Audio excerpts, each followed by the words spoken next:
الحمد لله رب العالمين له الحمد الحسن والثناء الجميل وأشهد أن لا إله إلا الله وحده لا شريك له يقول الحق وهو يهدي السبيل وأشهد أن سيدنا ونبينا محمد صلى الله عليه وعلى آله وأصحابه والتابعين لهم بإحسان إلى يوم الدين أما بعد.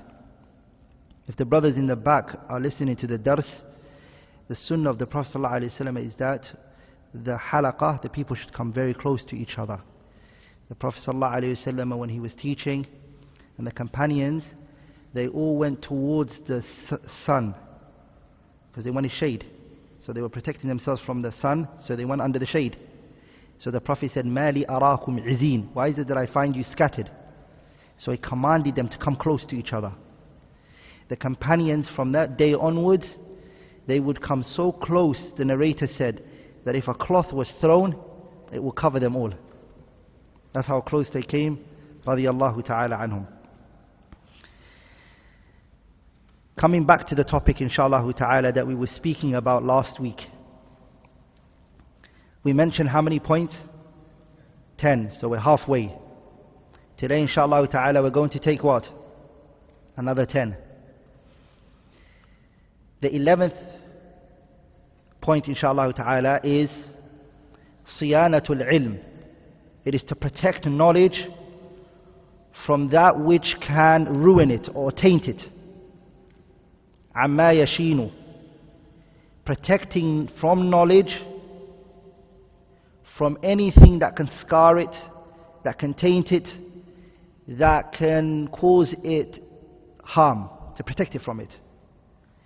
And that is what the scholars call al-khawarim al-muru'ah. Khawarim al-muru'ah means having low moral conduct. As a person who is seeking knowledge, who wants to be a student of knowledge, there's a particular way in which you need to carry yourself. What I want you to all remember is anything that's recommended for other people, as a student of knowledge, you should see it that is obligatory on you. Anything that is makruh, disliked for other people, you should see it haram for yourself. The minute you've taken that position of being a student of knowledge, the things that are makruh, disliked, you should stay away from it like it's haram. And the things that are sunan, nawafil, voluntary, should become obligatory for you. Why? Because you're sitting in the position of the Prophet ﷺ. So he ﷺ used to do the nawafil. And he ﷺ used to stay away from the makruhat, the disliked things. And now you've chosen to take his place. Because the Prophet ﷺ said in the hadith, Al-ulama warathatul anbiya, that the people of knowledge, they've inherited the Messenger sallallahu alayhi wa sallam. وَإِنَّ الْعُلَمَاءِ لَمْ يُوَرِّثُوا دِرْهَمًا وَلَا دِينَارًا وَلَكِنْ وَرَّثُوا الْعِلْمِ فَمَنْ أَخَذَهُ بِحَذٍ وَافِرٍ. The scholars, they did not inherit dinar or dirham from the Prophet, money. What they inherited from him is what? Knowledge. The way they carry themselves, everything they took it from him, sallallahu alayhi wa sallam. So a student of knowledge has to be one who protects the image of knowledge and the image of being a student of knowledge.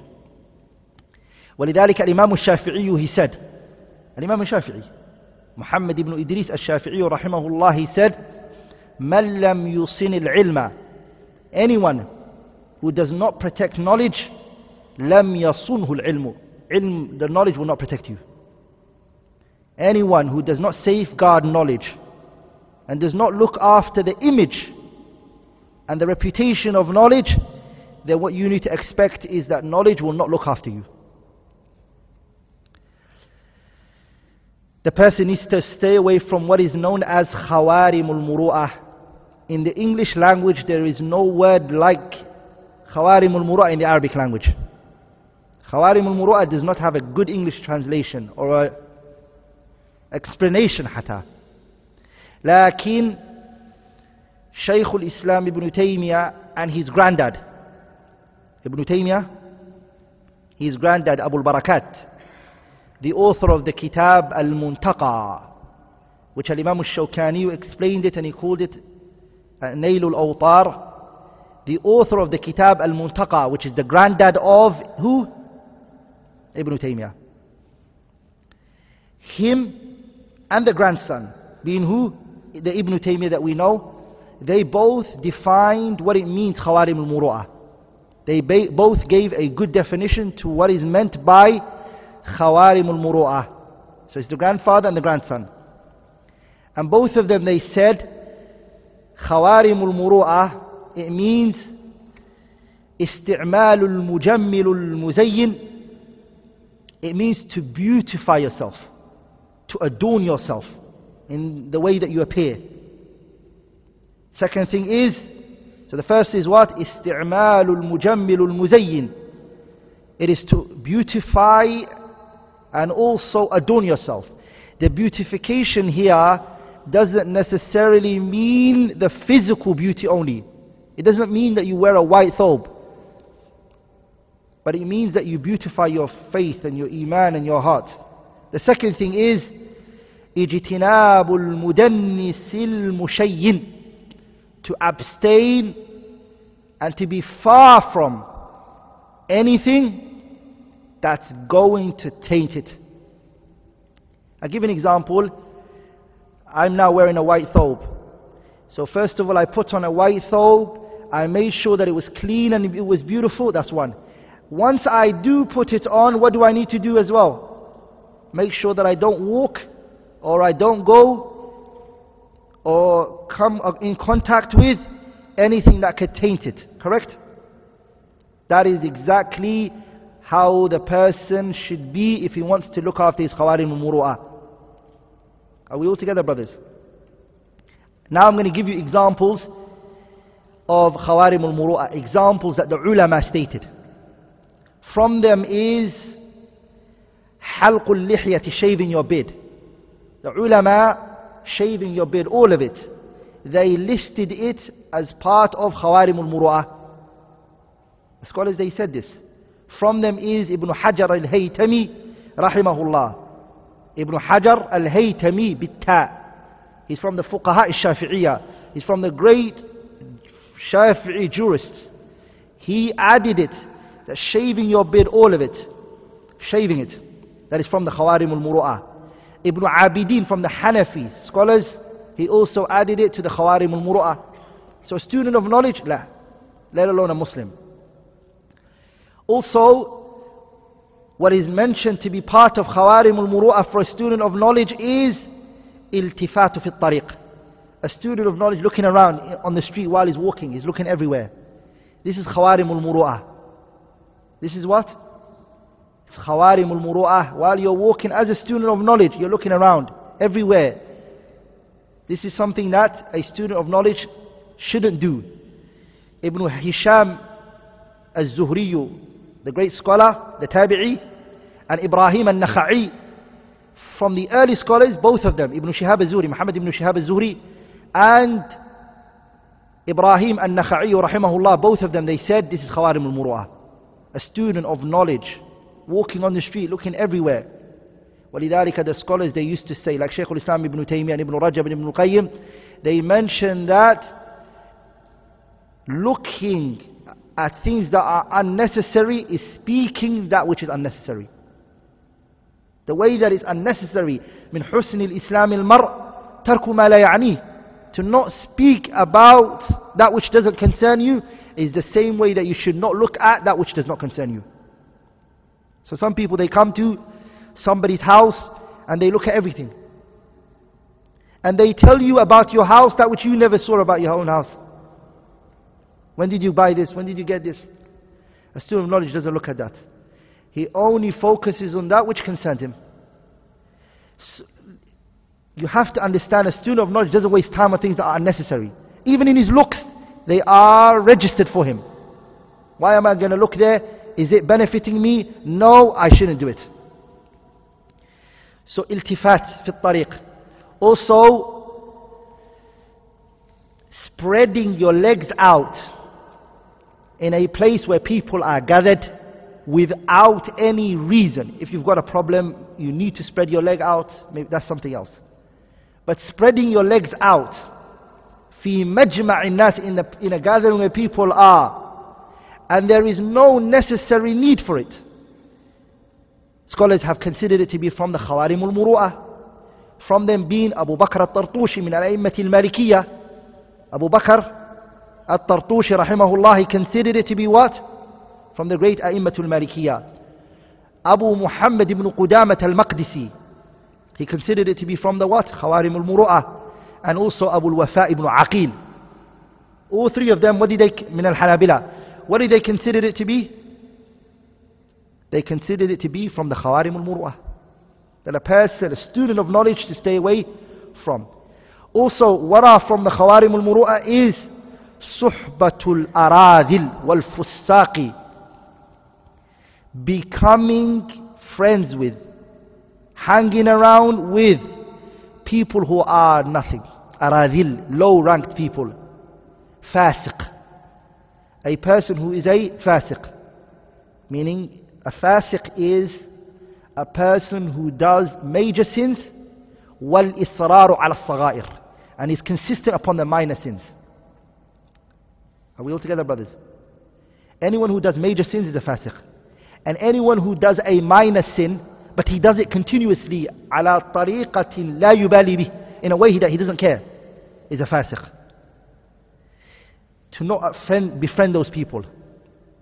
A talib al-ilm, befriending those people and being friends with those people, عده العلماء, the scholars consider that to be from the Khawarim al-Muru'ah. From the scholars that considered it to be from the Khawarim al-Muru'ah is Abu Hamid al-Ghazali, Abu Bakr ibn al-Tayyib min al-Shafi'iyya, Qadi Iyad al-Yahsubi rahimahullah. All of them, they considered it to be from what?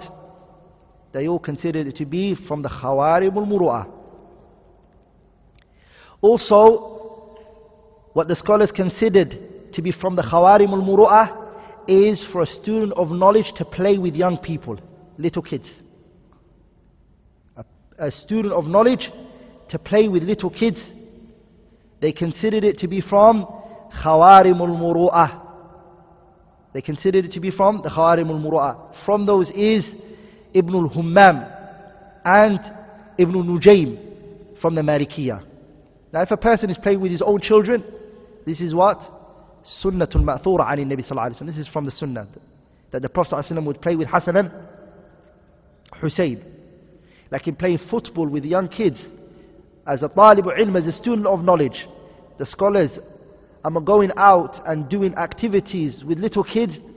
As a talib ilm, they used to consider this from the Khawarim al-Muru'ah. They used to consider this from the Khawarim al-Muru'ah.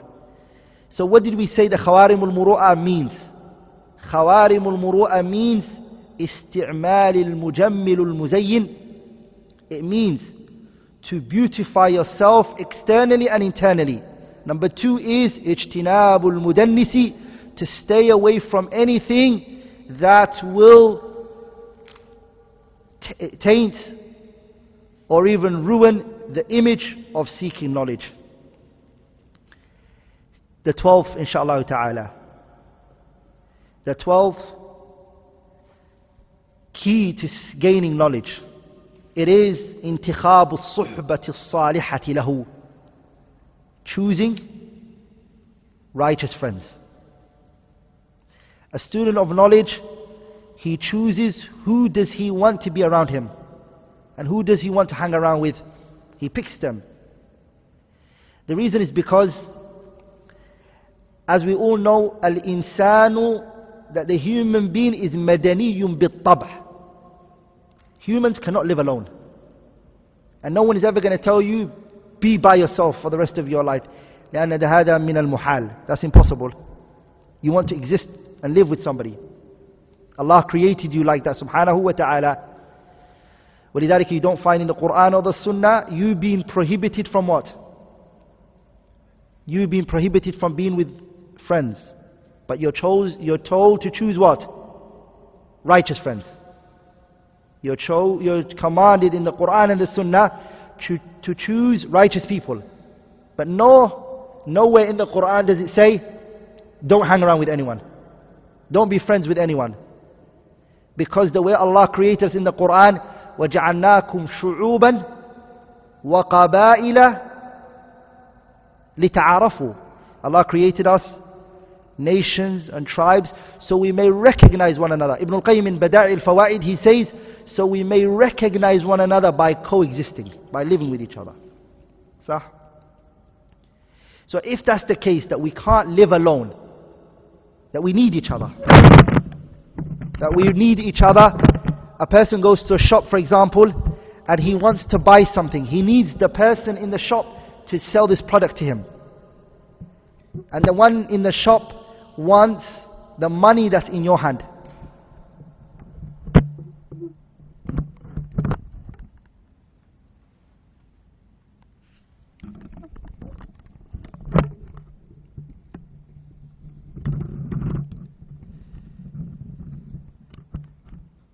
ولذلك then the Sharia, what did it do? It commanded us to choose righteous people. ولذلك in the hadith Al-Imam Abi Dawood narrated, the Prophet ﷺ, he said, الرجل على دين خليله, that a person is of the religion of his friend. فلينظر أحدكم من يخالله. Look at who you take as a friend. You are the religion of your friend. Look at who you take as a friend. ولذلك a man once looked at, he saw a pigeon flying with a what? Flying with a crow. A crow was flying with a what? No, it was an eagle flying with a what? A pigeon. A pigeon. They say that the pigeon is the lowest and the eagle is or the falcon is the highest, right? So he saw them together and he said, how is it possible that a pigeon flying with a falcon or eagle, how did that happen? How did they come together? And when he looked, he found that they both have one eye. What he recognized from that is, لا تسأل عنه واسأل عن قرينه فإن القرين بالمقارن يقتدي. Something brought them together. They had a similarity, and that is what brought them together. Don't ask about somebody today. If you want to know them, ask them who are they with. I don't know about this country, but I know back in the UK, some jobs, if they want to give you, they will look at your friends on Facebook. What type of people has he chosen to take friends as? You might have the best CV. You might have the best resume. You might have the best qualifications. But there's a reason why you chose to make these people your friends, right? Why? And it's a haqiqah, because the Sharia already told us before this, that a person is of the religion of the person in which he's with. So choose who you take your friend as. ولذلك الإمام الراغب الأصفهاني رحمه الله, he said something very powerful. Look at this statement. He said, ليس إعداء الجليس لجليسه بمقاله وفعاله فقط. Do not think to yourself that a friend can affect another friend of his. A person can affect another person just by his speech and actions. Don't think that a person can affect you only by their speech and their actions. He said, بل بالنظر إليه, just by looking at somebody can affect you. Don't think to yourself that somebody can affect you and change your mind and your perspective in life by them talking to you or seeing their actions. Some people, by just seeing them, they make you become either attached to the dunya or detached from the dunya. أليس كذلك? Have you not seen people like that? Where you see them and the way they you start loving the dunya. You start loving the dunya, you start becoming connected to the dunya too much. And another person, when you see them, the dunya becomes ahwanu. It becomes very low in your eyes, and you think, subhanallah, why are people valuing the dunya so much for? But he hasn't said anything to you. He has not said anything to you. ولذلك the poet, he said, لا تصحب الكسلان في حالاته كم صالح بفساد آخر يفسد عدوى البليد إلى الجليد سريعة كالجمر يوضع في الرماد يخمد. Do not befriend a lazy person. Do not befriend a person who's lazy. Why? Because he would say to you, when you want to achieve something, he'll say, Akhi, don't worry, let's do it tomorrow. Are people going to really need you when there are other people who are more professional than you are? He'll break your heart. Sah? So do not befriend him. Kam salihin, how many righteous people bifasadi akhara yafsudu, they became corrupt because of another person. Adwal balidi ilal jalidi sari'atun, the one who's dim-witted, the effect that he can have on a smart one is so fast. I remember in school that there were some students who were very smart. They knew maths and everything, but they will never answer the question in class.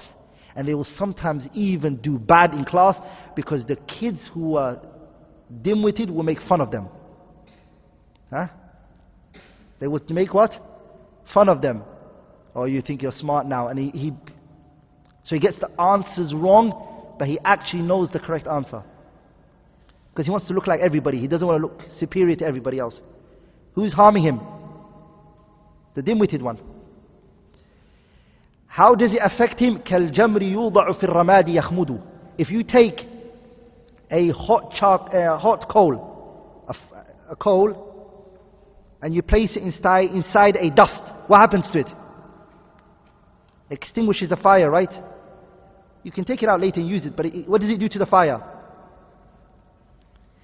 That's the effect that others would have on you, even that you're shining. But because you've let them cover you and they're around you, that's what would happen to you. وَلِذَلِكَ, the friends are three types. The friends are how many? Three types. Muhammad ibn al-Khadir, rahimahullah, he mentioned this. He said that the friends are three. Suhbatul Fadila. We'll come back to that one. Just write it. Suhbatul Fadila. The second one is Suhbatul Manfa'ah. The first one is what? Suhbatul Fadila. The second one is what? Suhbatul Manfa'ah. Suhbatul Manfa'ah. And the third one is Suhbatul Ladha. Suhbatul Ladha. Let's go over that again. The first one is Suhbatul Fadila. Suhbatul Fadila is the righteous, noble person, virtuous. He's got fadl. He's a person who will allow you to enhance in your hereafter affairs. Suhbatul Fadila. Virtues is what you'll take from him. The second one is Suhbatul Manfa'ah. Friends of benefit. You only benefit worldly matters from him. His friendship is based upon dunya. It's called what? Suhbatul Manfa'ah. Worldly benefit. The third one is Suhbatul Ladha. He's the friend that you enjoy spending time with. There's no other benefit that you get from him except it's enjoying and you spend time laughing with him. A friend is one of those three. Are we all together? Which one is the best one? Yeah? Suhbatul Fadila. Suhbatul Fadila is the first one, and that's the one that you need to be friends with. And stay away from the other two. Or even if you have to do Suhbatul Manfa'ah,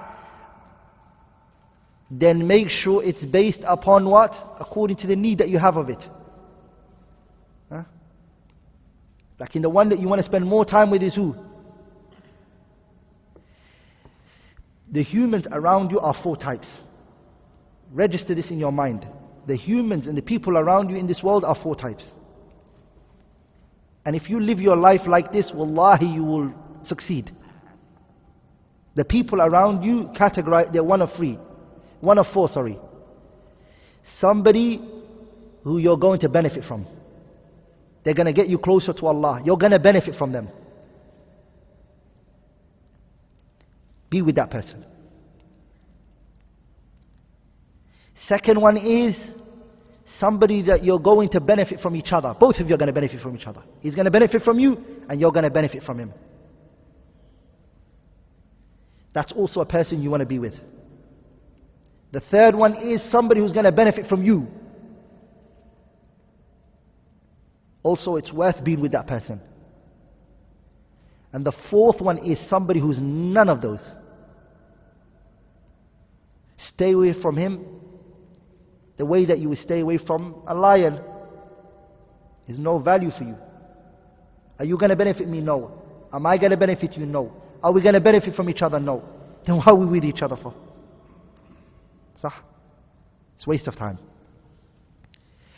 Even the second and the third that I mentioned to you, those ones Ibn al-Qayyim mentions in his Kitab al-Fawaid, the one that's benefiting from you and you're benefiting from him, and the one that you're benefiting, those ones has to be restricted, he said.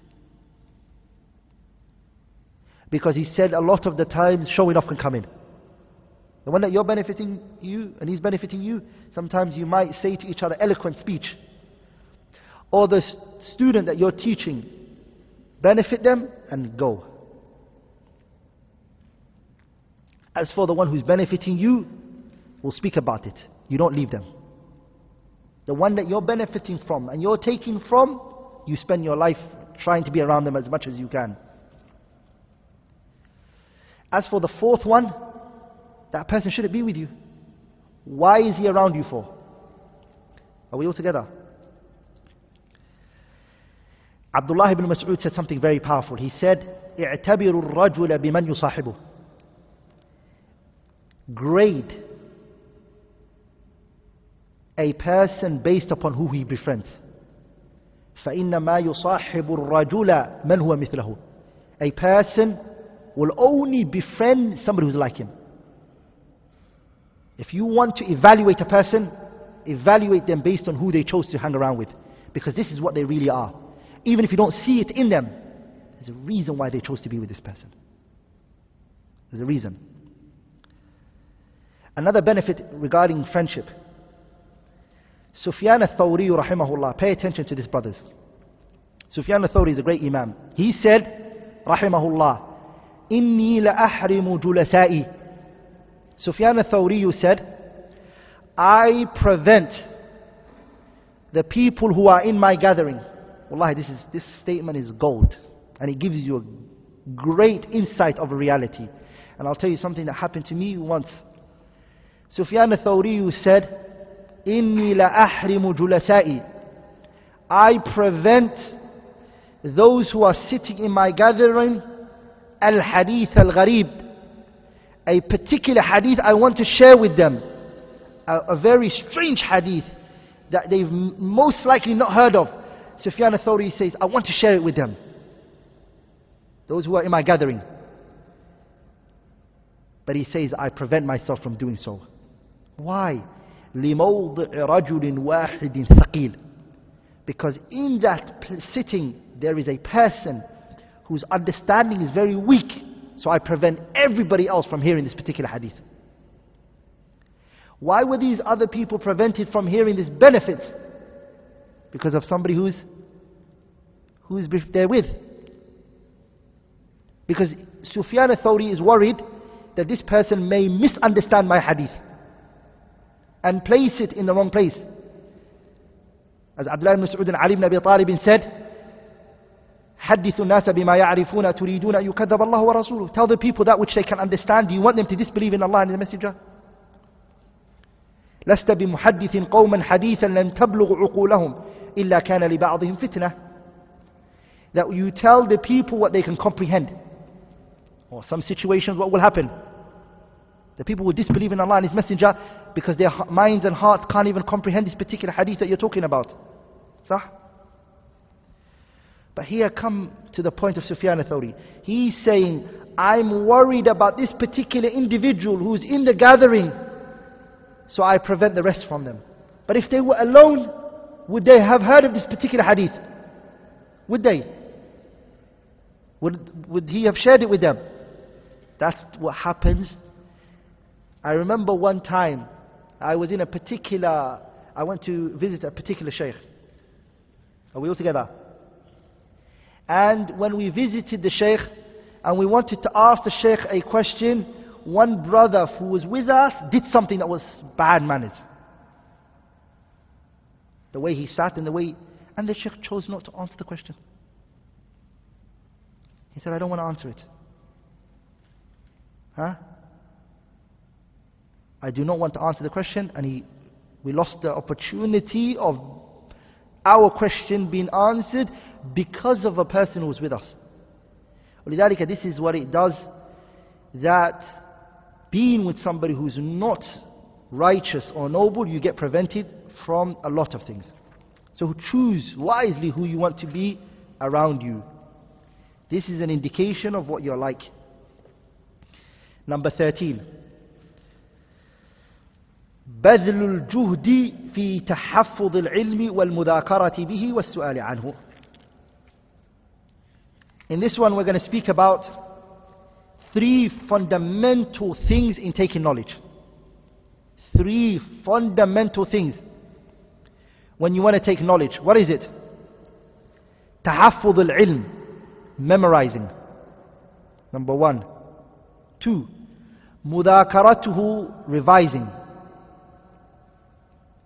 With who لكن? مدارسته مع الأقران, with your peers. And number 3 is السؤال عنه, asking about it.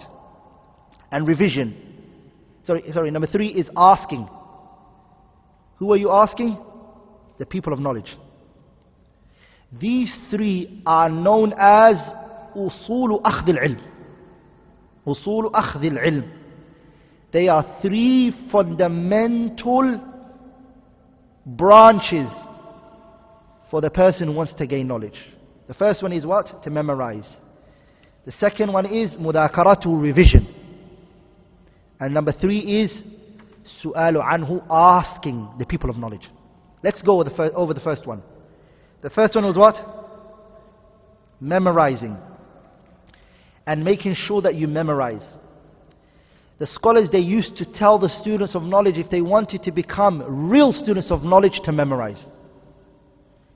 Ibn al-Jawzi says in his kitab that I mentioned last week, in his great book, Sayyidul Khatir, and I already spoke about this book. What did I say? This book is amazing. Sayyidul Khatir, Ibn al-Jawzi mentioned in there benefits through the course of his life. What he gathered, he put it inside there. He says the following statement.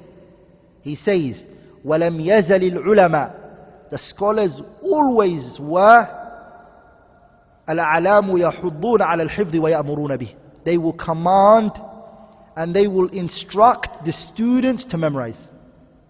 Scholars would always do that. ولذلك, I used to see some of the mashayikh, a student of knowledge will say, I want to study with you. He'll say to you, okay, have you finished the Quran yet? If he says no, he goes, finish the Quran and come to me. And the real student of knowledge, will he come back? Yeah, he'll come back and he'll say, I memorized the Quran. The other one will just go. Because he wasn't serious in the first place. So it's an instruction that the scholars would give, which is to memorize. Ubaydullah ibn Hussein. Ubaydullah ibn Hussein. He said, وَجَدْتُ أَحْضَرَ الْعِلْمِ مَنْفَعَةً. The knowledge that I found to be most beneficial, and whenever I needed it was there. He said it was مَا وَعَيْتُهُ بِقَلْبِي وَلُقْتُهُ بِلِسَانِي. Abdullah ibn Hussein, he said the most beneficial knowledge that I saw, that whenever I needed it was there, is that which I placed in my heart and I uttered it with my tongue. مَا وَعَيْتُهُ بِقَلْبِي, that which my heart has kept for me. وَلُقْتُهُ بِلِسَانِي, أي وَحَرَّقْتُهُ بِلِسَانِي, and I moved it with my tongue. I found that knowledge to be the most beneficial for me. ولذلك قال شيخ شيوخنا, our shaykh that taught me, their shaykh, Muhammad ibn Salih al-Uthaymin, because I never met Ibn al-Uthaymin, I met his students. Shaykh Muhammad ibn Salih al-Uthaymin rahimahullah, he said the following. What did he say? He said, حفظنا قليلا, we memorized little. وقرأنا كثيرا, but we read a lot. فانتفعنا بما حفظنا أكثر من انتفاعنا بما قرأنا. But we benefited more from what we memorized than that which we read. Shaykh ibn Uthaymin, what did he say? حفظنا قليلا وقرأنا كثيرا. We memorized little, but we read a lot. But which one did we benefit most from? We benefited most from what we memorized than what we read. Why, brothers? Because when you memorize, it brings... What does it bring, brothers? It brings understanding with it. It's easy to understand once you've memorized something. ولذلك the poet, he said, فَالثُّلُثَانِ هُمَا التَّمَامُ فَاحْفَظْ فَكُلُّ حَافِظٍ إِمَامُ. فَاحْفَظْ, memorize. فَكُلُّ حَافِظٍ إِمَامُ. Everybody who memorizes is an imam. The value of hifd, brothers, is something else. To keep things in your heart, to memorize it, to digest it, to keep it in, is value. And nowadays, we've given less importance to that, more importance to what? To reading, to trying to understand things. Hifd is very vital for a student of knowledge. The knowledge that you can claim is your knowledge is what you have in your chest. Not what's inside your library at home, in your book. Yeah? It's not. The real knowledge that you can claim is the one that's with you wherever you go. Wherever you go, it's with you. ولذلك the poet, he said,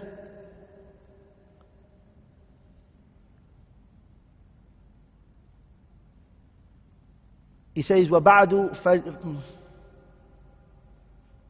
I don't remember it now, Allah. But I remember another line of poetry by Khalil ibn Ahmad al-Farahidi, Sheikh Sibawayh, his teacher. He says, rahimahullah, ليس العلم ما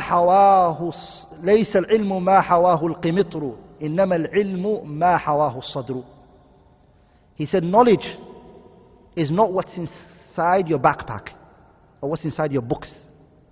That's not knowledge. He said, knowledge is ما حواه الصدر, that which the chest has covered. That's real knowledge. This is Sibawayh, his teacher. This is what? Sibawayh, his teacher. So, Khalil ibn Ahmad al-Farahidi, knowledge is really what you've memorized, what you have in your chest, not what you have inside a note that you've written somewhere and that you went. ولذلك some of the Salaf, if you look at them, one of the A'imma that was mentioned was Muhammad ibn Ja'far al-Baqir, Muhammad al-Baqir rahimahullah. It said that he placed all of his books one time on a camel.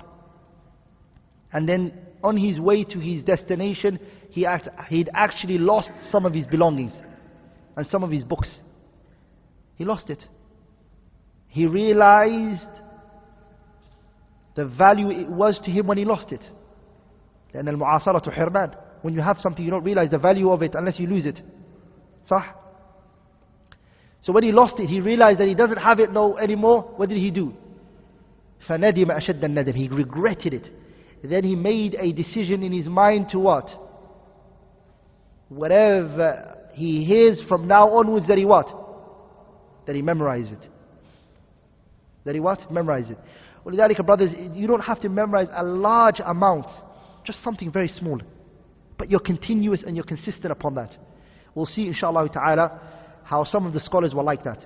For example, the great scholar Ibn Malik rahimahullah, the great Nahwi, the great Imam Ibn Malik, the grammarian, who has the 1,000 lines in grammar. It was said that he used to memorize a portion of something every day. It doesn't matter what it was. He would memorize something. Even the day he was dying, he memorized 5 lines of Arabic poetry. حَفِظَ فِي يَوْمِ مَوْتِهِ. The day he was dying, he was memorizing. And they used to say, these scholars, that I want to meet Allah more knowledgeable than meeting Him ignorant about something. So he memorized fi yawmi mawtihi, the day in which he was dying. So it doesn't have to that you memorize volumes of information. No, it's not. The second thing, what did we say was hifd, and second was what? I remember the poetry now. The poetry that I was looking for, I remembered it now. He says, لن تكن حافظا واعيا فجمعك للكتب لا ينفعه تحضر بالجهل في مجلس وكتبك في البيت مستودع. He says, لن تكن حافظا واعيا. You're never going to be a scholar. Never are you going to be somebody who's going to understand. لن تكن حافظا واعيا وجمعك للكتب لا ينفعه. And you gathering all of these books are not beneficial. تحضر بالجهل في مجلس. You come to a gathering with no knowledge. وكتبك في البيت مستودع. But your real knowledge is inside the books at home. Then you're never going to be a scholar like that. But sometimes it happens to us because we don't memorize as much as we should do.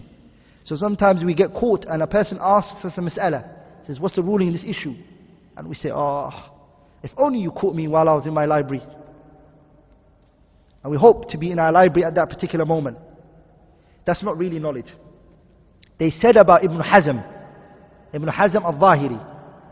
Ibn Hazm al-Zahiri. Ibn Hazm was a very tough person. They said, if Allah saves you from two things, Allah has saved you.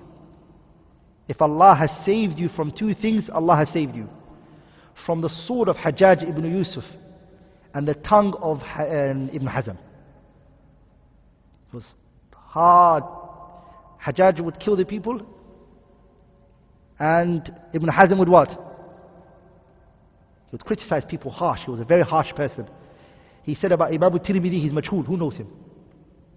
That's what he said about Tirmidhi. He was a very harsh person, Ibn Hazm. So some people hated Ibn Hazm. وَلِذَلِكَ him and Abu Walid al-Baji, they went at each other, back and forth. And Abu Walid al-Baji's way that he dealt with Ibn Hazm was soft. Like Ibn Hazm was harsh. And so whenever he would respond to him, he would respond harsh.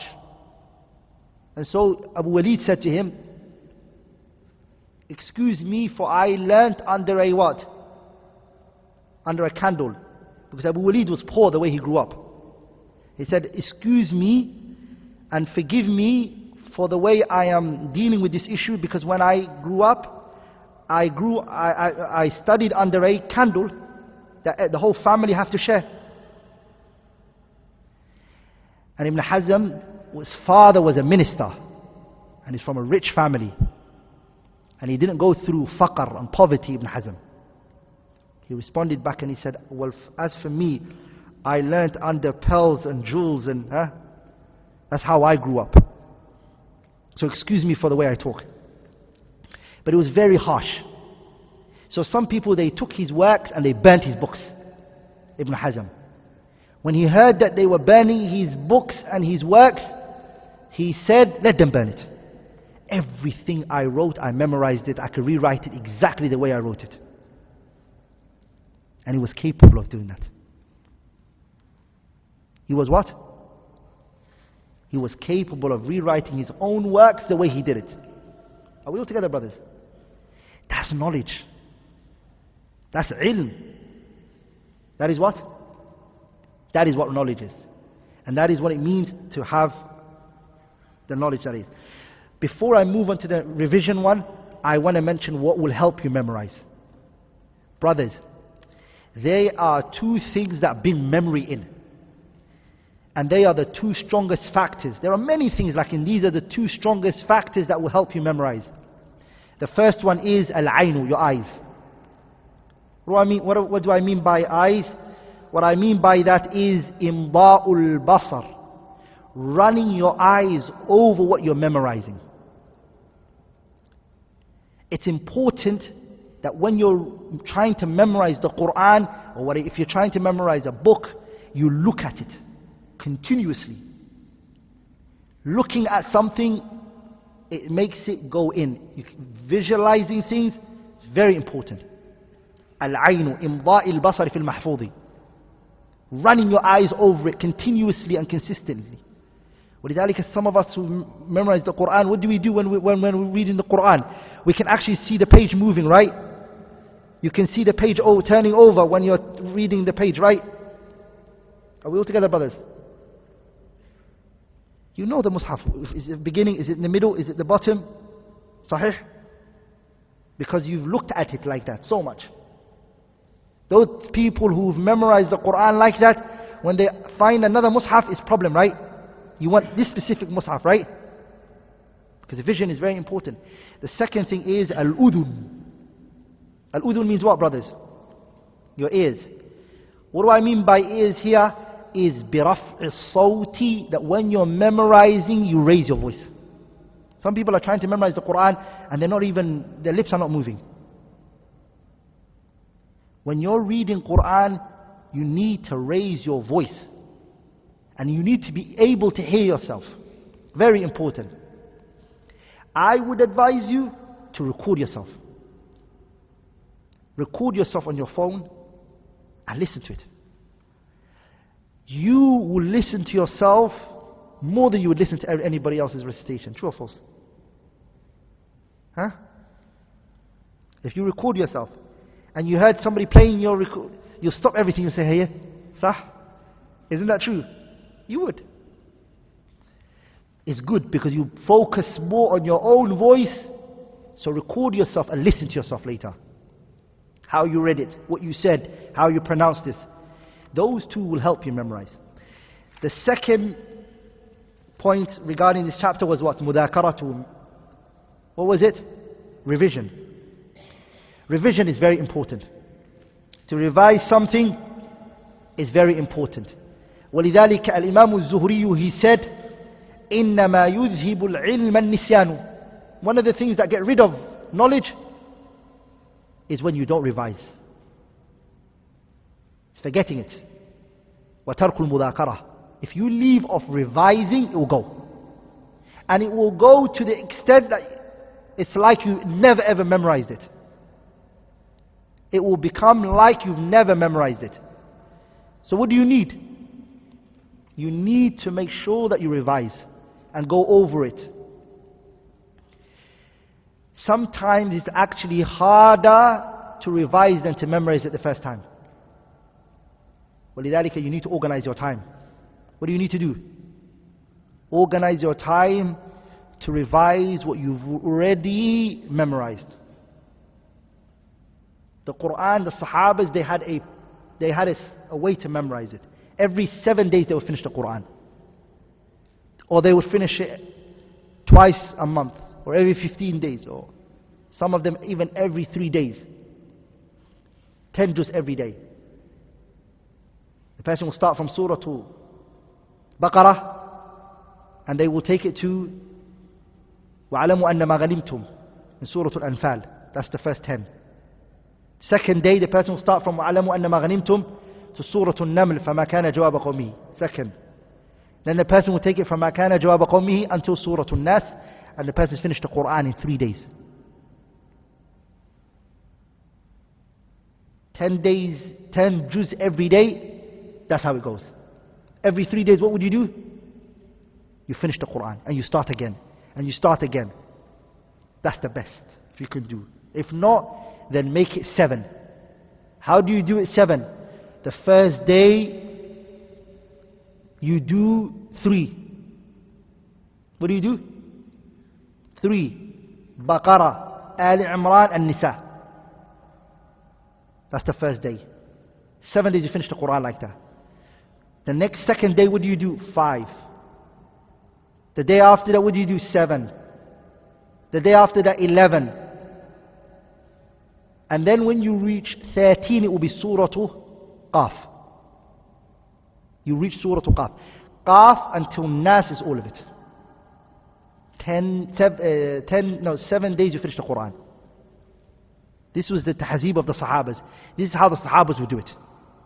They will go 3, 5, 7, 9, 11, 13 would be where? It'll be the end of Surah Al-Hujurat, the beginning of Surah Qaf. Qaf, until Surah Al-Nas, the person will finish the Quran. 7 days you finish the Kitab of Allah. This is organizing your revision. The third thing, brothers, that's a foundation of gaining knowledge, is as-su'alu anil ilmi, asking the people of knowledge. Questioning the people of knowledge. A student of knowledge, do you know what you have with you? You have a book, a little book, where you write all the questions that come to your mind. Wherever you are. If somebody asks you a question, you get a pen out, you write that question down. If you're reading a book and you didn't understand a particular issue, you write it down. You have this little book with you. When you come in contact with a scholar, you bring it out. And you say, Sheikh, I have this question, and I have this question, and I have this question. And you ask. ولذلك Sufyan al-Thawri rahimahullah, he came to the place Asqalan. Where did he come to?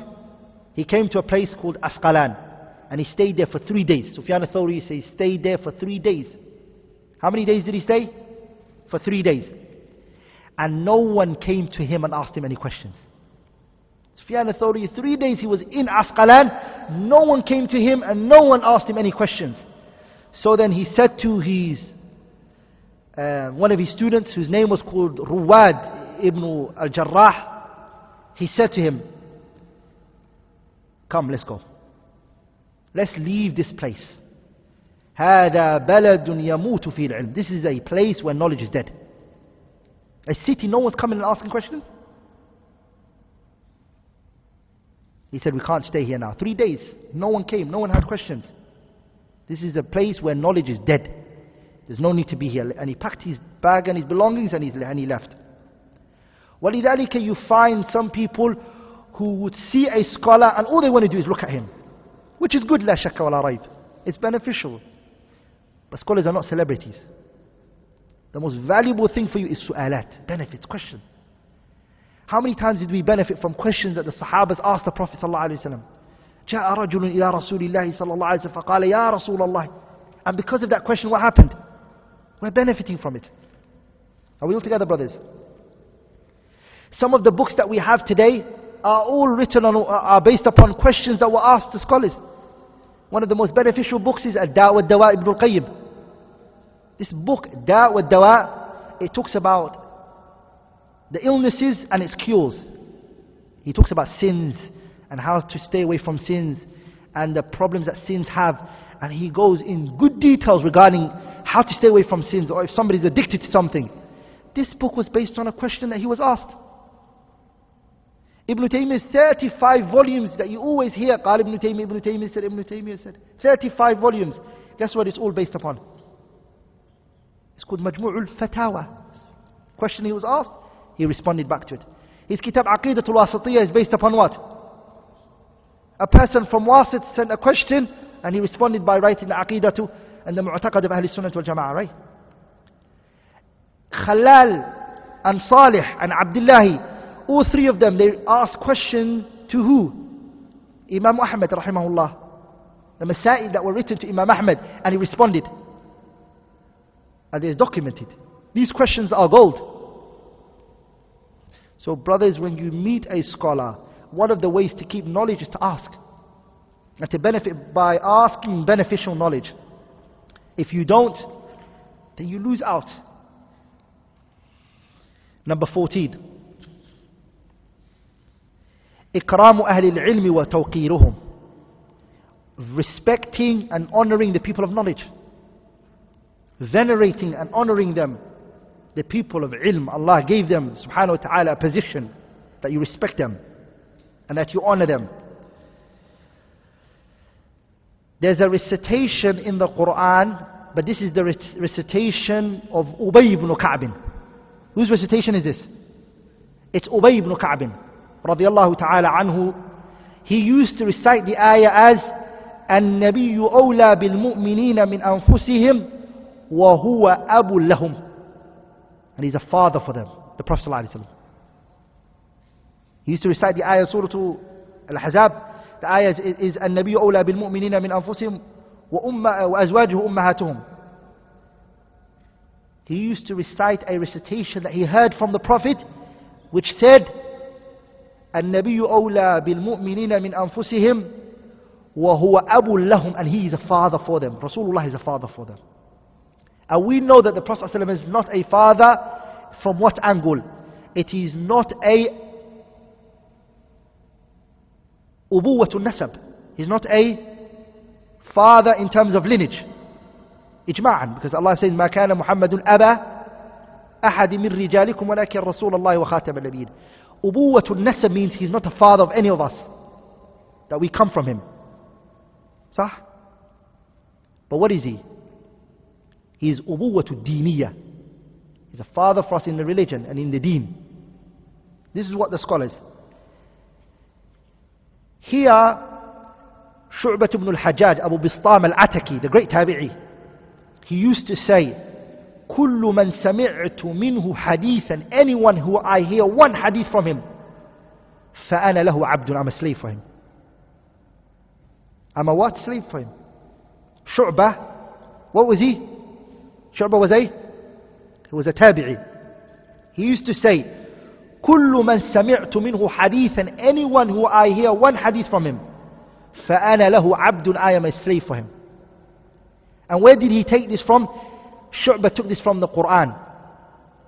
How did he take it from the Quran? The ayah that I just mentioned, the Prophet ﷺ is a what? He's a father for us. I become owned by this person. But what is more clearer that he took it from is the ayah in Surah Kahf, ayah 60, where Allah says, وَإِذْ قَالَ مُوسَى لِفَتَهُ, when Nabiullah Musa said to his what? When he said to his Fata. The Fata here means slave boy. Like we know Yusha ibn Nun was not a slave of Musa. Why did Allah call him a slave boy for? The reason why Allah called Yusha ibn Nun a slave boy of Musa is because Musa was educating him. And Musa was teaching him. Are we all together, brothers? وَلِذَلِكَ الشُّعْبَةِ Ibn Hajjaj, Abu Bistam al-Ataki took from there that anybody who teaches you something, you're a slave for him. That you are what? A slave for him. And they used to respect their teachers greatly and venerate them and honor them. وَلِذَلِكَ the Prophet ﷺ, he said in the hadith, Ubadat ibn Samit narrated this and it's found in Imam Ahmad's Musnad. لَيْسَ مِنْ أُمَّتِي, he's not from my ummah. مَنْ لَمْ يُجِلَّ كَبِيرَنَا, the one who doesn't respect our elders. If you don't respect your elders, you're not from this ummah. The Prophet said. وَيَرْحَمْ صَغِيرَنَا, and you don't have mercy on the younger one. وَيَعْرِفْ لِعَالِمِنَا حَقَّهُ, and knowing the shaykh and the scholar's position. Knowing what? Knowing the position Allah gave the scholars. If you're not knowing his status and you don't know his position, the Prophet ﷺ said, you're not from my ummah. وَلِذَلِكَ Abdullah ibn Abbas, look at the respect that they had for people of knowledge. Abdullah ibn Abbas radiallahu ta'ala anhu, one day saw the noble companion Zayd ibn Thabit. Zayd was older than Ibn Abbas, senior to Ibn Abbas. Ibn Abbas, what did he do? He grabbed the rein of the riding beast of who? Zayd ibn Thabit. And he said, he dragged it and he was moving it for him. And then Zayd said to him, أَتَمْسِكُ لِي, are you going to grab this for me? وَأَنْتَ ابْنُ عَمِّ رَسُولِ اللَّهِ, and you're the Prophet's cousin? You are the Prophet's cousin. Look what he said to him. Ibn Abbas, look what he responded by saying, he said, إِنَّا we هَكَذَا نَصْنَعُ بِالْعُلَمَاءِ, this is what we do for the scholars. What did Abdullah ibn Abbas say? This is what we do for the scholars. I was reading the other day, it was amazing because I was trying to gather some benefits regarding Hajj. I was trying to gather some benefits pertaining to Hajj and etc. And because we're in this particular time and the days of Dhul Hijjah. And subhanallah, I came across in the Kitab Tarikh Dimashq, Ibn Asakir. Ibn Asakir's Kitab Tarikh Dimashq. I came across a story. This story was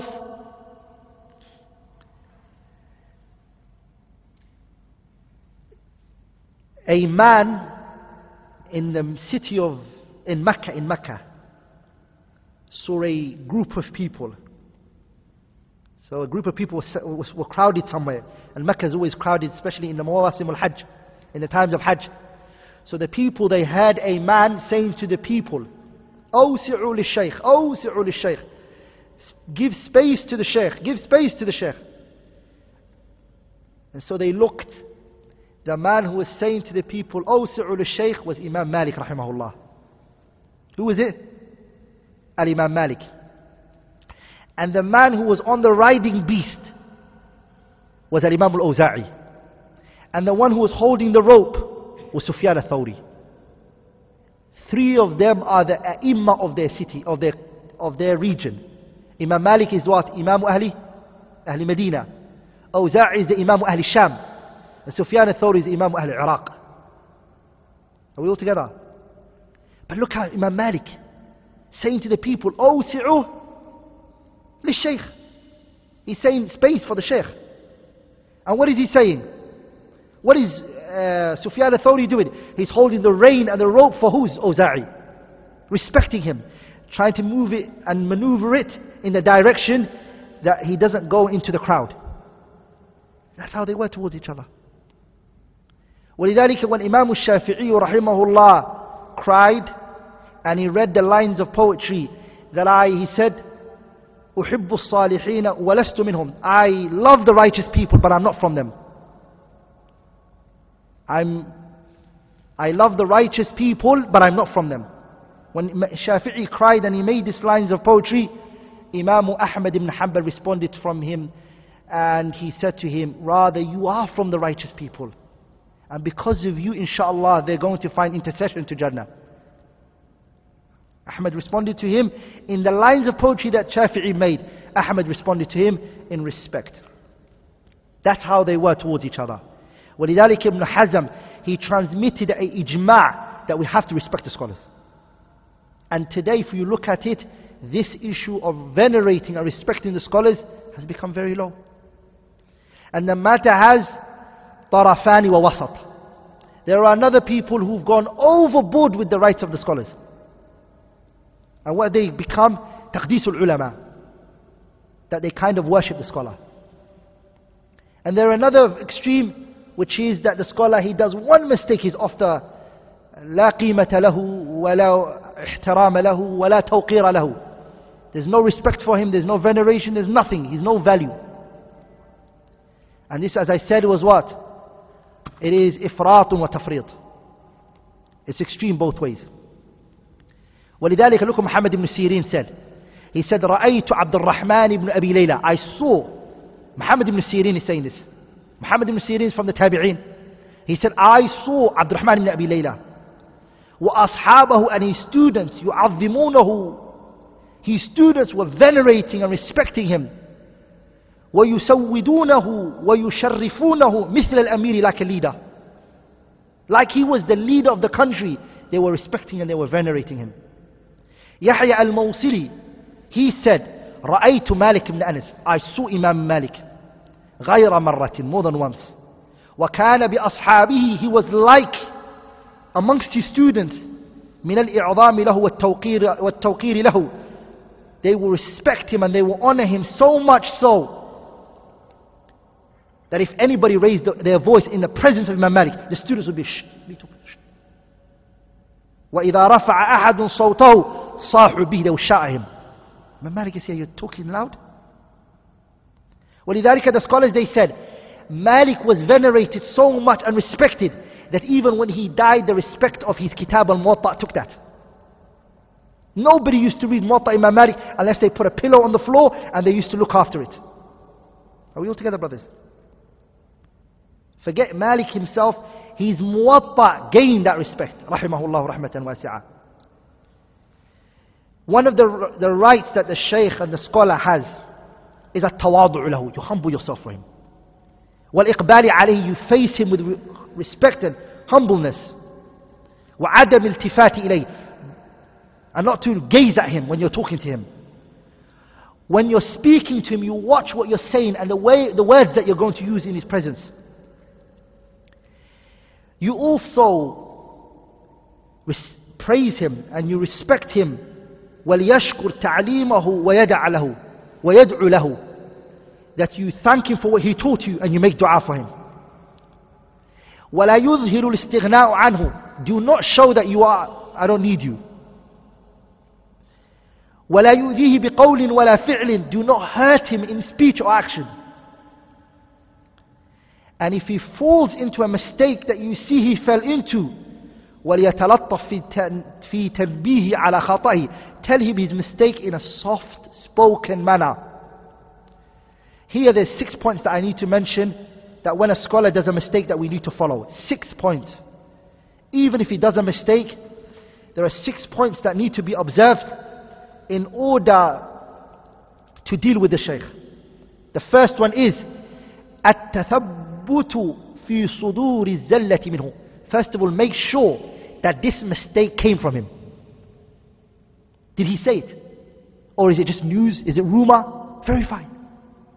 Find out that he did say this. And the best way to find out is ask him. Say to him, Shaykh, I heard this, it reached me, is it true? التثبت. And watch the way that you say it. Number 2, التثبت في الخطأ. Verify it is a mistake in the first place. Is this even a mistake? Or maybe it's a qawl, it's a view held by great scholars. ولذلك the poet, he said, وَكَمْ مِنْ عَائِبٍ قَوْلًا صَحِيحًا وَآفَتْهُ مِنَ الْفَهْمِ السَّقِيمِ. How many people are criticizing something, but the problem isn't what they're criticizing, it's their lack of understanding. It's you the problem. The Shaykh hasn't done any mistake. He's holding a valid opinion. وَكَمْ مِنْ عَائِبٍ قَوْلًا صَحِيحًا. How many people are criticizing a statement of a person, but the problem isn't the statement? What's the problem? وَآفَتْهُ مِنَ الْفَهْمِ السَّقِيمِ. The problem really is your weak understanding. So verify. And when you do verify it, and you find out there is a mistake, whose job is it to correct it? Listen to these scholars. Ash-Shatibi rahimahullah. These are not Al-Imam Ash-Shatibi, Ibn Rajab al-Hanbali, Shaykh al-Islam Ibn Taymiyyah, Ibn al-Qayyim, Ibn Nujaym, Abdul Aziz ibn Baz, Muhammad ibn Salih al-Uthaymin and Shaykh al-Albani. All of them said the person who needs to point that out is a person of knowledge. ليس كل من هب ودب. It's not everybody to come and say, Shaykh, you, Alim Fulan, you did a mistake. Who is it that points it out? They said, وَهَذِهِ وَظِيفَةُ الْعُلَمَاءِ الرَّاسِخِينَ. Grounded scholars who are rooted are the ones who point this out. And they point it out and they say, this is a mistake. Get away from it. وَلِذَلِكَ the students, they take it to a Shaykh and the Shaykh corrects this mistake. Because the Shaykh will know, first of all, is it a mistake or not? He will sometimes say to you, it's right. What, did he say that? No problem, he's right in that. It might be a weak opinion, but it's not an issue that a riff-raff should be made over it. Are we all together, brothers? Shatibi, Ibn Rajab, Ibn Taymiyyah, Ibn al-Qayyim, Ibn Nujaym, Shaykh Abdul Aziz ibn Baz, Shaykh Ibn Uthaymin, and Shaykh al-Albani all said, وَهَذِهِ وَظِيفَةِ الْعُلَمَاءِ الرَّاسِخِينَ. This is the job of a grounded scholar. It's his job to correct and to say this is right and wrong. Rahimahullah. Rahimahumullah. Number 3, when a scholar does a mistake, we have to stay away from that mistake. تَرْكُ اتِّبَاعِ فِيهَا. We shouldn't follow him in the mistake that he did. We should not follow him in the mistake that he's done. We should not follow him in his mistake. Because the haqq of Allah takes precedence of the haqq of the Shaykh. As the scholars they say, حَقُّ الْحَقِّ أَعْظَمُ مِنْ حَقِّ الْخَلْقِ. The haqq of Allah is greater than the haqq of the creation. We don't follow him in that mistake. Number 4, التماس العذر له بتأويل سائق. We look for excuses for him. We say, maybe he didn't come across this hadith. Maybe he didn't, this was wrong. We look for excuses for him. If that Shaykh is dead, if the alim had passed away and we've not seen him, we give excuses for him. Especially the fact that Allah Azza wa Jalla said, especially the fact that the Messenger sallallahu alayhi wa sallam said that the scholar is either between 2 rewards or what? 1. The scholar always relieves with a reward. It's either 1 or If he gets it wrong, what does he get? He gets a reward. If he gets it right, what does he get? 2 reward. This scholar is given excuses. بِتَأْوِيلٍ سَائِغٍ, as long as it can take an interpretation like him. Are we all together, brothers? As long as it can take an interpretation, we'll give it to him. Number 5, بَذْلُ النُّصْحِ لَهُ بِلُطْفٍ وَسِرٍّ لَا بِعُنْفٍ وَتَشْهِيرٍ. Advice is given to him privately. A private. Number 5 is what? A private advice is given to him. He'd sit him down. Shaykh, did you know this mistake occurred? Did you know what you said? This was wrong. لا بعنف وتشهير. We have to learn the difference between advising and what? Shaming. ولذلك Ibn Rajab, at his time when he saw that the people couldn't tell the difference between the two, he authored a book called الفرق بين النصيحة والتعيير. The difference between advising and shaming. Some people think what is shaming is advising, and what is advising is what? Shaming. It's not. It's 2 different things. That kitab Ibn Rajab wrote will give you the difference between the two. When are you truly advising, and when are you actually shaming this person? ولذلك الإمام الشافعي said, anyone who advises me in public, I will not take it from them. هذا إمام الشافعي رحمه الله تعالى. You say it to me in public, I won't take it, because you haven't advised me. You shame me. But if you tell me privately, what would I do? I will take it. ولذلك the question is, do you want this person to correct themselves, or do you want to humiliate this person? That's the question that a person should ask himself. What is your ultimate goal? You want this person to correct himself and the situation to be rectified, correct? Then you take the best way to deal with the issue. Last but not least, the 6th point is حفظ جناحه. If he's a person of ilm and he was known for khair and good, then look after his honor, look after his position that Allah gave him subhanahu wa ta'ala. ولذلك the poet, he said that ومن ذا الذي ترضى سجاياه كلها كفى المرء نبلا أن تؤدى معايبه. Who is on the face of this earth who's done no mistakes? Lakin good for a person is that their mistakes can be counted. If a person's been doing da'wah for 30 years, but he's only done 5 mistakes, and of course those 5 mistakes can't be serious mistakes, because sometimes 1 mistake can be worse than 20 mistakes. If a person took a drop of poison and placed it in your juice, would you drink it? It's just a drop of poison, would you drink it? Yeah? You will not drink it, because it's only what? It's only it's a serious, it's 1 drop. What is it? It's 1 drop. But what about if it was placed on an ocean? Huh? What about if it's an ocean and you place a drop in it? Will you drink it? If a drop of poison was placed in an ocean, would you drink it? ولذلك some of the scholars, they used to say إذا بلغ الماء قلتين لم يحمل الخبث. If the water reaches قلتين, it's an amount of weight, it doesn't take filth. The scholar, if he reaches that level of knowledge and vastness and greatness, nobility, they used to say the little mistakes that come doesn't become a problem for him. They used to say that. Like it depends on what mistake comes from him. Number 6, حفظ جناحه, respecting him and honoring his reputation and not to put him down. All of these, Shaykh Ibn Uthaymeen mentioned them, and also Shaykh Salih ibn Abdullah ibn Hamad al-Usaymi mentioned it, rahimahullah, hafidhahullah.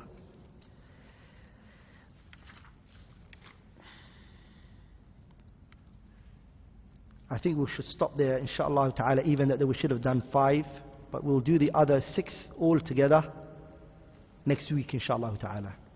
Anything which I have said that was wrong or incorrect is from me, shaitan, and Allah and His Messenger are free from it. Subhanak Allahumma bihamdik, ashhadu an la ilaha illallah, astaghfiruka wa atubu ilayh. Any questions? Any questions?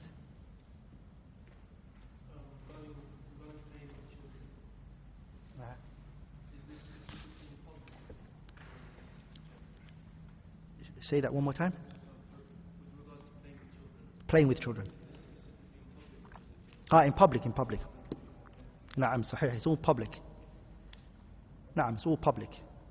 The khawarim al-muru'ah is what you do publicly. The Messenger sallallahu alayhi wasallam would not play with the young companions. Would he play with them? Would he play physically with them? He wasn't sallallahu alayhi wasallam. But there's sometimes he would joke with them. Even look at the Prophet ﷺ's laughter.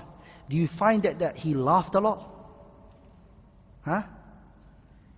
Why does the narrations always mention فَضَحِكَ النَّبِيُّ صَلَّى اللَّهُ عَلَيْهِ وسلم حَتَّى بَدَتْ نَوَاجِدُهُ? Because it rarely happened.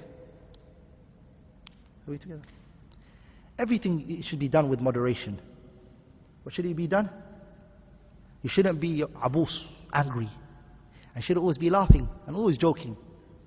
Should always be serious. خَيْرَ الْأُمُورِ أَوْسَطُهَا. The best of things is balance. You were going to say something, Ilyas?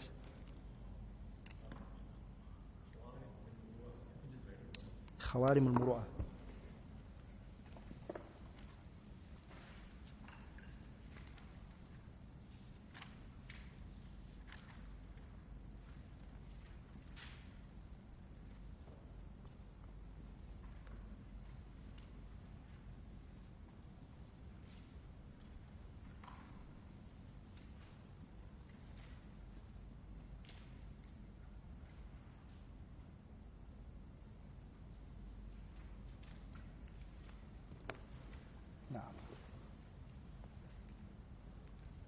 Any other questions?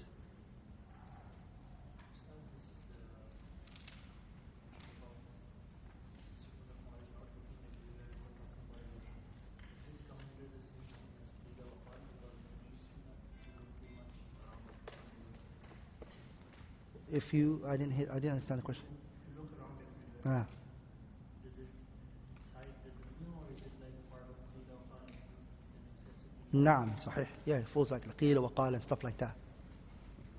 Even that though, I have to be fair. You know, the khawarim al-muru'ah, it changes from time to time and situations to situations. Sah?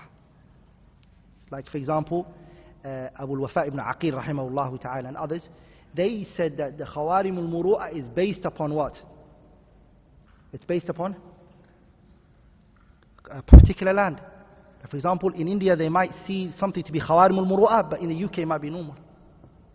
Like for example, the time of the Salaf, what would they see as khawarim al-muru'ah if a person ate on the street? And they drank on the street. Sah? So they would look down at that person. Some scholars, they would not take hadith from that person because they saw him drinking, walking. They would never take. ولذلك Imam al-Bukhari went to a man and he saw him calling his riding beast. And so he said, what are you trying to give to him? And he showed him his hand. He said, I've got nothing in there, I'm just trying to bring it close.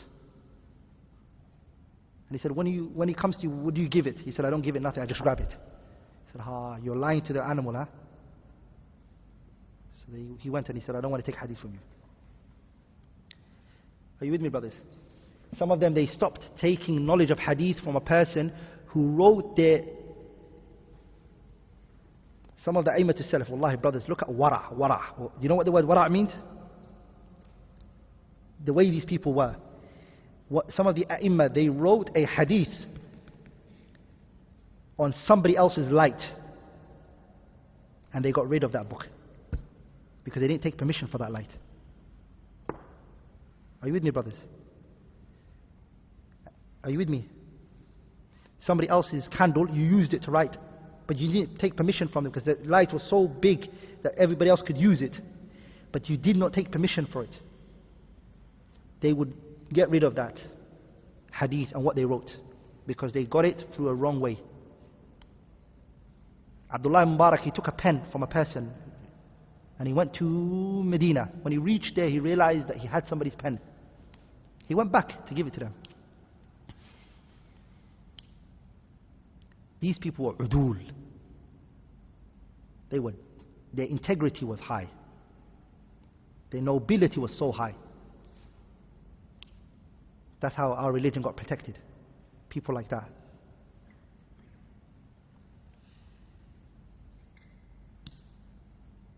ولذلك بخاري رحمه الله he said ما كذبت جادا ولا مازحا. I never lied as a joke and I never lied serious. Never lied.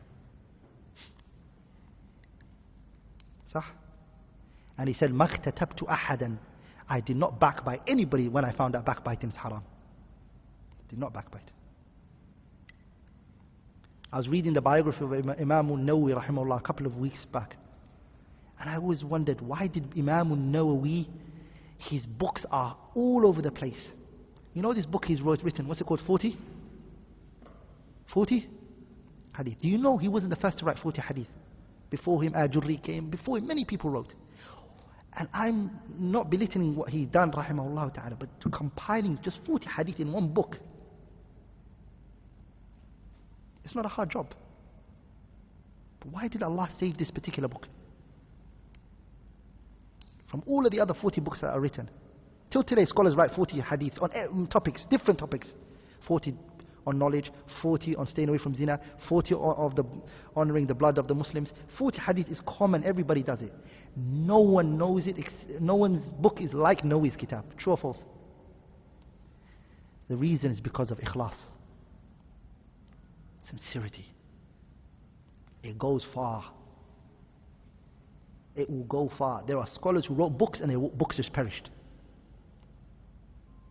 Lakin Nawawi rahimahullah bi ikhlasi, with his ikhlas and his wara. You know Imam al-Nawawi lived in Damascus. He lived in Damascus.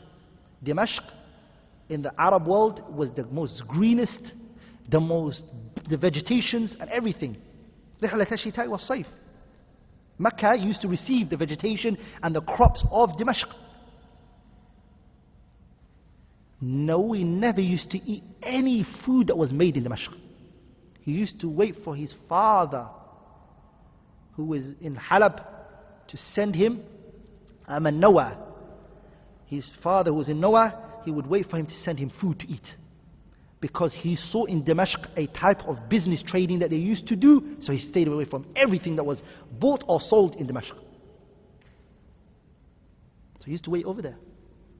With all of the good food that he has, he wouldn't. He would wait for Noah's food to come.